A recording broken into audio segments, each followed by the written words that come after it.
As I look over this land that we now call Liberty Park, it's hard not to reflect upon the forces that created the great diversity here. The great seas that covered Ohio and the glaciers that carved out the land that is now before me. Liberty Park has some special places. The clear springs that flow through it, the bogs with ancient plant species growing within them, and much of the swampland where our unique bird species exist. Yet there's one area that stimulates the mind in a different way. It's an area of magnificent beauty. It's the area that we call the ledges.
These ledges were formed long ago, before the glaciers, because the glaciers actually exposed them.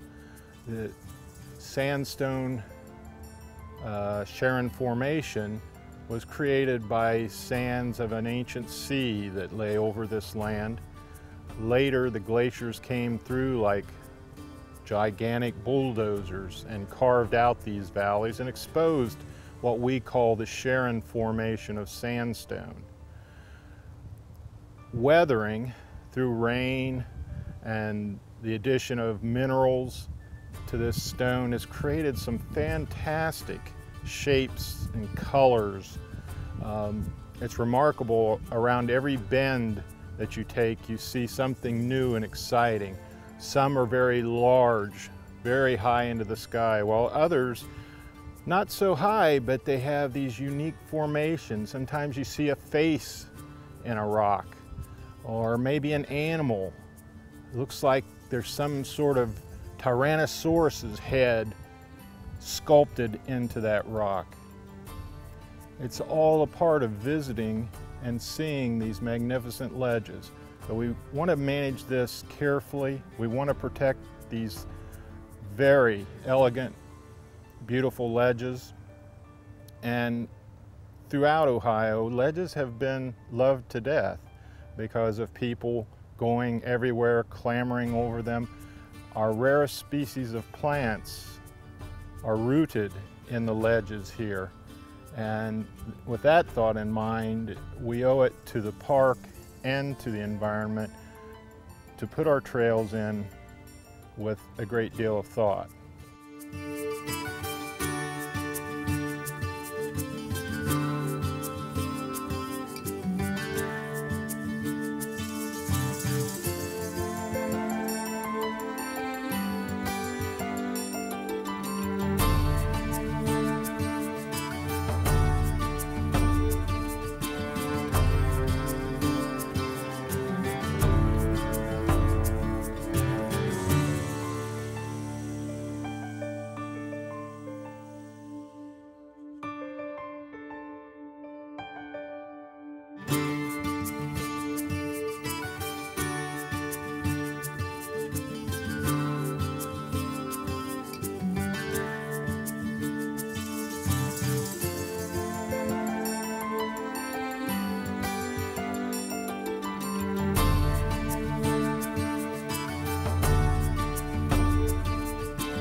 One of the things that you see on these rock faces, which really stands out, I initially didn't realize what kind of action caused this, but it's the honeycomb effect that you see on some of these rock faces.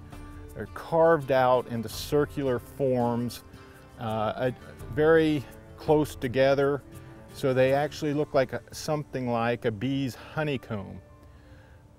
Now the geologists say that water passing through the sandstone allows water to pass through. When that water passes through, it is carrying iron. And the iron, as it reaches the surface of the stone, remains when the water is evaporated. And this iron hardens, forming a rim. Now this rim on the honeycomb allows the water that's still passing through to eat away at the softer sand grains on the inner part, but doesn't work so much on the iron encrusted edges.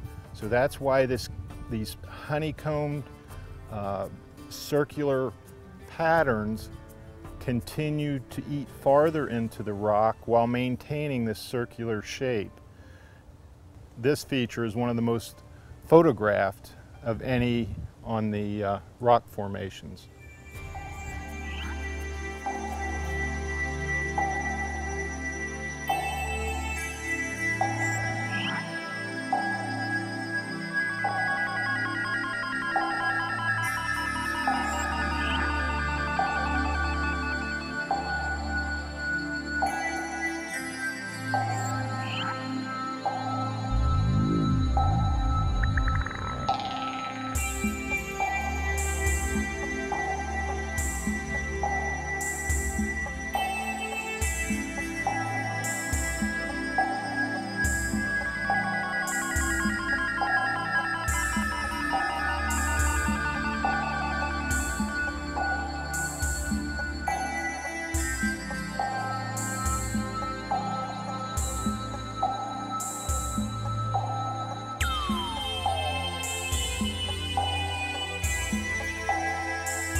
We've had geologists from the University of Akron out here studying the springs that flow out of the rock formations.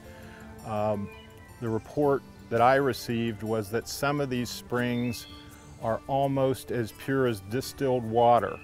The filtration process, which this water takes while it's moving through the sandstone, removes any kind of pollutants. Now, I'm not sure which springs the geologists studied, so I wouldn't advise anyone taking their tin cup back and having a sip. But it is good to know that in some parts of this world we still have pure water emerging from rock crevices like we do here. This water retains a constant temperature as it moves through the stone. Only after it trickles down through the valley does that temperature change.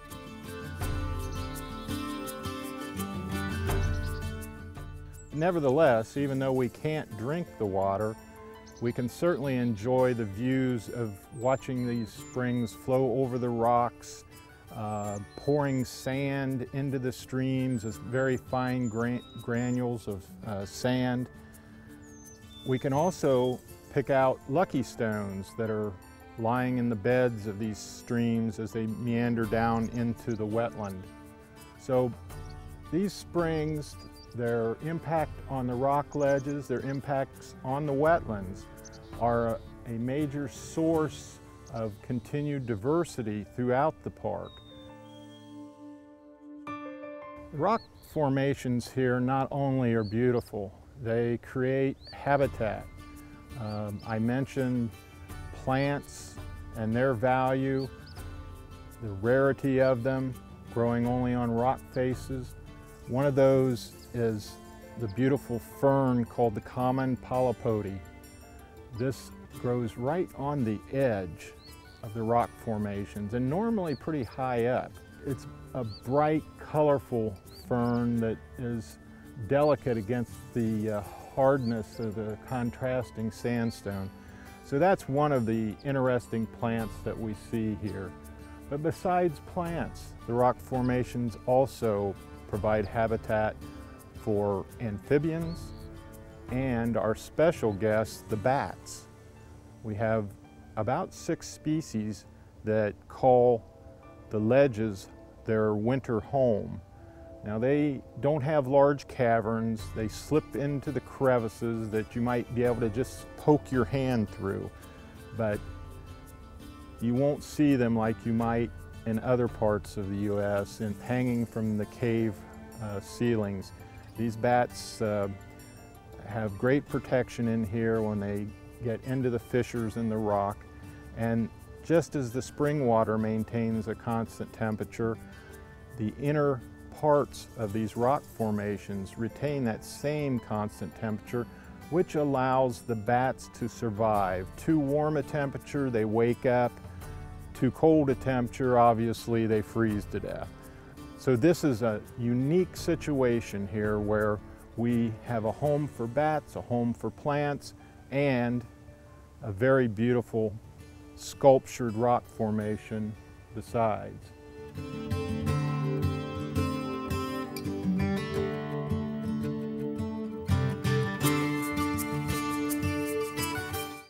Here on this warm summer day, we get a particularly fine example of how the temperature within these rock formations is maintained at about 54 degrees. As we view this entryway into one of those rock formations, the cool, moist air is flooding out into something like 70 or 80 degree temperatures. And with that, condensation forms. So it's kind of an eerie sight to see these waves, this rippling effect of air and condensation all happening right here at the bottom of the ledge. Now, this eerie occurrence can happen in different spots along these ledges. And in fact, if you're hiking in some of the other ledge parks across Ohio, you may see this yourself. The timing needs to be correct though. You have to have that warm air on the exterior, the cold air pouring out, and then the sunlight passing down. This allows you to see this very interesting and slightly creepy view. People down through time have given them interesting names like Devil's Icebox Cave.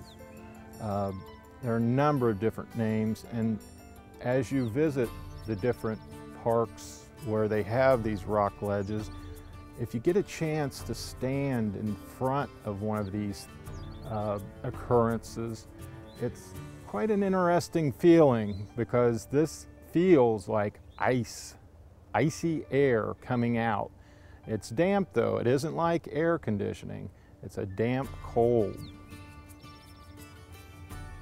As we move down away from the ledges into the valley below, one of the first things we'll see is a moat. And this is where spring water emerging from the rocks, emerging from the edge of the woods, maintains a fairly constant flow. It keeps the sediment from actually compacting. So with all the sand in here, this is Ohio's version of quicksand. The moat, just like the moats around castles, will stop people from going across. At the same time, it's a wonderful place in the springtime. We see the emerging skunk cabbage and jack-in-the-pulpits. So many of the wetland plants love to hang out at the moat. Interesting thing about both skunk cabbage and jack-in-the-pulpit, both of these have a chemical within them that causes a burning sensation. So the deer rarely take a bite of them, and probably, except for the tuber of the jack-in-the-pulpit, very little of these plants have been used in the past. The other thing we hear, although we don't see him, is the male American toad. And he's just singing his heart out on this warm day. They begin singing when the temperature reaches about 60 degrees, and they line the edges of ponds and wetlands, and there's probably no more calming sound in nature than a chorus of the American toads. And this hardy fellow here is getting one started, doing a solo for us.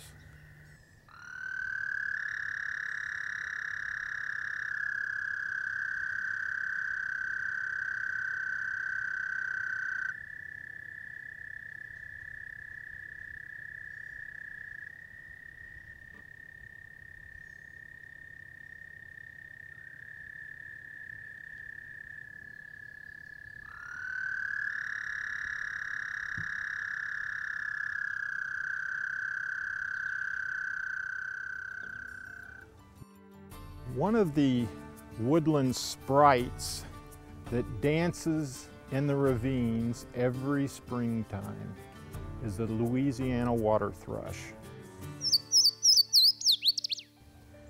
This bird has been in Liberty Park for the past 4 or 5 years in the exact same ravine, building its nest under some exposed tree roots, and sings like nothing you've ever heard before. He has very little competition because they arrive early, often as early as late March. No leaves on the trees, so his voice is broadcast all through the valley. And he does a little jig or dance when he's probing for little things to eat in the creek bed. What a charming fellow this one is to watch.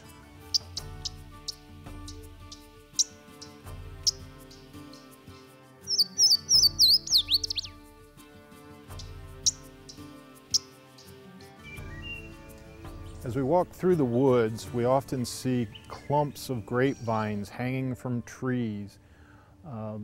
Grapevines have received a lot of bad press of late. Well, perhaps not so late. It actually started a while back. The people would cut the grapevines out of the trees so that the trees would not be strangled. And in some cases this is true. The grapevine can cause problems for trees.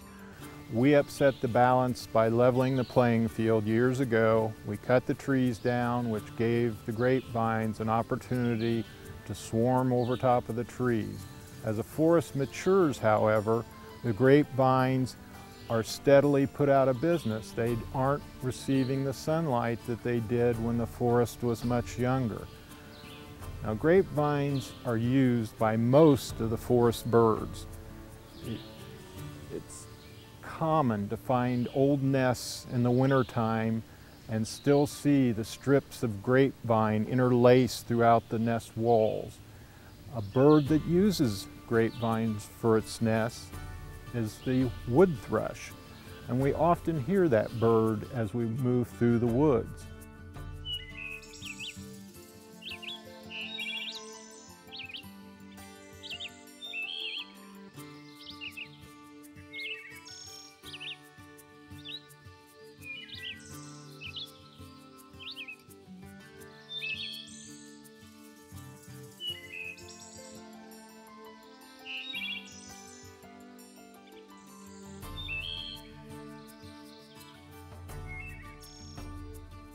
As we move into the wetland woods, some people would call it a swamp, and they'd be correct. A swamp is a wetland with trees. As we move into this swamp, we see burrows, little holes in the ground with, it looks like adobe chimneys piled up around them. I think more than a few people have looked at those and said, snake hole. Well, snakes don't burrow, they don't create holes, but you could find a snake in one of these crayfish burrows. The crayfish, a special species actually, digs down until it finds the water table, and there it lives protected. It'll saunter out at nighttime to catch prey, but then goes back down because that's where it's protected and kept moist. And the crayfish burrows are situated in and amongst sedge tussocks. Now, sedge tussocks always remind me of someone that's allowed their hair to grow for just a bit too long. At the base, the dried strands hang down as though they were hanging over someone's ears, and then the top kind of looks like a flat top. It's all green and fresh and spiky. The sedge tussocks are some of the safest places to step because the nice rooting system that they've created keeps the foot from sinking deep into the muck. One of our most beautiful trees, the flowering dogwood, is in trouble these days. It has an anthracnose disease that is decimating populations, so we're seeing one in beautiful full bloom, and it's something to really remember.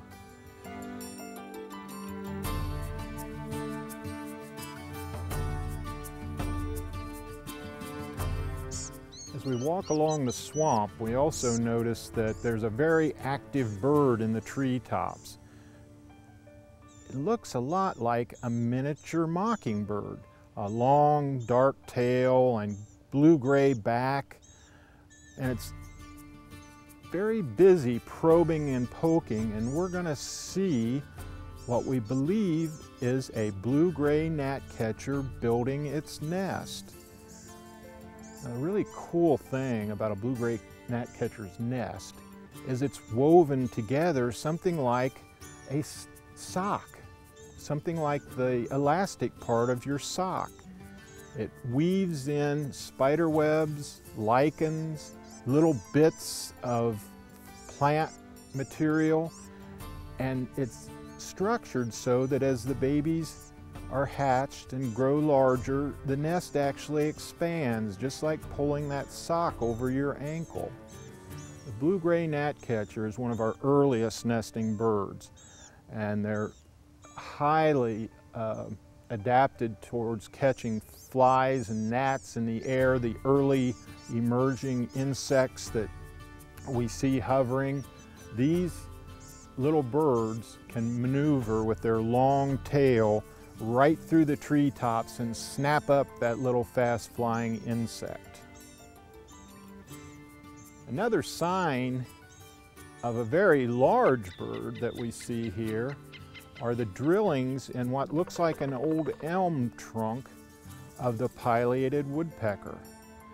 Now these things are exact opposite of the world from blue-gray gnatcatchers. Pileated woodpeckers latch on to trees with their huge claws and just drill like nobody's business. They have a huge beak, a long, long tongue that can reach in and probe and pull out carpenter ants and other beetle larvae from the tree. It's a magnificent bird about the size of a crow, and the flash of red and black and white tells you that you're seeing a pileated woodpecker.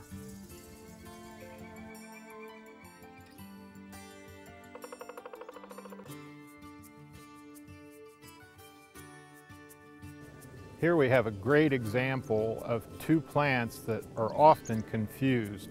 On the right we have poison ivy with its three-petaled leaves, and on the left we have the Virginia creeper with its 5 leaflets.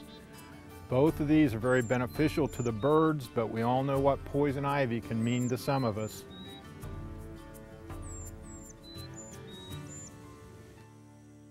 As we walk along the ledges here in Liberty Park, we can't help but notice the very large and dark shadows floating across the forest floor.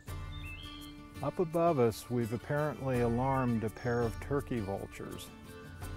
No doubt there's a nest nearby and probably a chick hiding away. So we're going to watch as these two watch us and move along as we continue our adventure.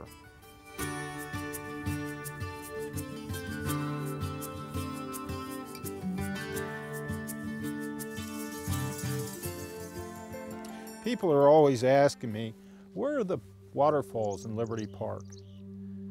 Well, I'm standing in a stream bed right now that holds some of those magnificent waterfalls. But to see them, you have to be here at special times of the year. A thunderstorm in July, a snowmelt in April.